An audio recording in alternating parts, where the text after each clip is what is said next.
माघ मास में भगवान श्री हरि विष्णु जल में निवास करते हैं, इसलिए माघ मास और माघी पूर्णिमा के दिन नदियों में स्नान करने का विशेष महत्व है। इस दिन भगवान सत्यनारायण की पूजा व कथा श्रवण करने की परंपरा है। शास्त्रों में माघ की पूर्णिमा को भाग्यशाली तिथि बताया गया है। इस दिन ब्रह्म मुहूर्त में उठकर घर की सफाई करके पूरे घर में गंगा जल से छिड़काव करना फलदायी होता है। घर के मुख्य द्वार पर आम के पत्तों का तोरण लगाएं और फिर घर की दहलीज पर हल्दी व कुमकुम लगाएं। इसके बाद मुख्य द्वार के दोनों ओर स्वास्तिक का चिन्ह बनाकर रोली और अक्षत लगाएं। दरवाजे पर घी का दीपक जलाकर प्रणाम करें। इसके बाद तुलसी जी की पूजा करनी चाहिए। उनको जल, दीपक और भोग अर्पित करें। ऐसा करने से माता लक्ष्मी प्रसन्न होती हैं और ऐश्वर्य की प्राप्ति होती है। माघी पूर्णिमा के दिन दान करने का विशेष महत्व बताया गया है।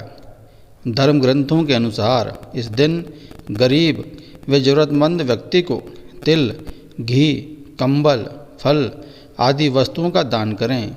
इसके साथ ही पूजा घर में घी का दीपक जलाएं और उसमें 4 लौंग रख दें।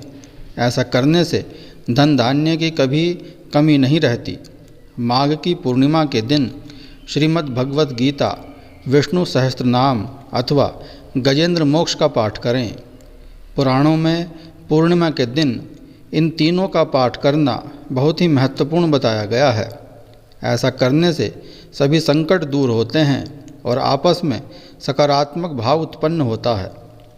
भगवान श्री कृष्ण की प्रिय तिथि माघी पूर्णिमा के दिन भगवान श्री कृष्ण को सफ़ेद फूल अर्पित करें। इसके साथ ही सफ़ेद मोती, सफ़ेद वस्त्र, सफ़ेद मिठाई अर्पित करें। ऐसा करने से भगवान श्री कृष्ण की कृपा प्राप्त होती है। अब जानते हैं माघ पूर्णिमा व्रत की पौराणिक कथा। कथा के अंत में एक महत्वपूर्ण मंत्र बताया जाएगा, जिसकी एक माला जाप करने से संपूर्ण व्रत का फल प्राप्त होता है। कांतिका नगर में धनेश्वर नाम का ब्राह्मण रहता था। वह अपना जीवन निर्वाह शिक्षा प्रदान कर भिक्षा लेकर करता था। ब्राह्मण और उसकी पत्नी के कोई संतान नहीं थी। एक दिन ब्राह्मण की पत्नी नगर में भिक्षा मांगने गई, लेकिन लोगों ने उसे बांझ कहकर ताने मारे और भिक्षा देने से भी इनकार कर दिया। इससे वह बहुत दुखी हुई। तब किसी सज्जन ब्राह्मण ने उससे 16 दिन तक माँ काली की पूजा करने को कहा। ब्राह्मण दंपत्ति ने सभी नियमों का पालन करते हुए माँ काली का 16 दिनों तक पूजन किया। 16वें दिन माता काली प्रसन्न हुई और प्रकट होकर ब्राह्मणी को गर्भवती होने का वरदान दिया।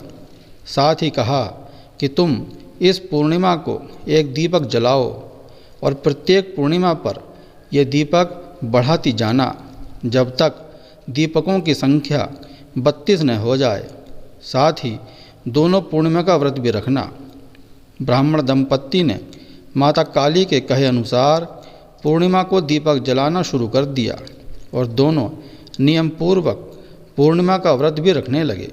इसी बीच ब्राह्मणी गर्भवती भी हो गई और कुछ समय बाद उसने एक पुत्र को जन्म दिया, जिसका नाम देवदास रखा। लेकिन देवदास अल्पायु था। देवदास जब बड़ा हुआ तो उसे अपने मामा के साथ पढ़ने के लिए काशी भेजा गया। काशी में उन दोनों के साथ एक दुर्घटना घटी, जिसके कारण देवदास को काफ़ी शारीरिक पीड़ा हुई और कुछ समय बाद काल उसके प्राण लेने आया।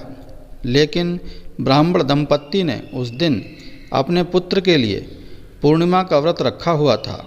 इस कारण काल चाहकर भी उसका कुछ नहीं बिगाड़ सका और उसे जीवन दान मिल गया। इस तरह पूर्णिमा के दिन व्रत करने से मनुष्यों को सभी संकटों से मुक्ति मिलती है और सभी प्रकार की मनोकामनाएं भी अवश्य ही पूर्ण होती हैं।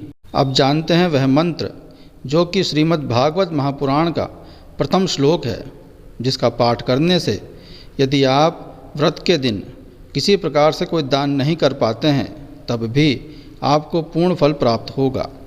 मंत्र इस प्रकार है। सच्चिदानंद रूपाय विश्वोत्पत्त्यादि हेतवे तापत्रये विनाशाय श्री कृष्णाय वयं नुमः।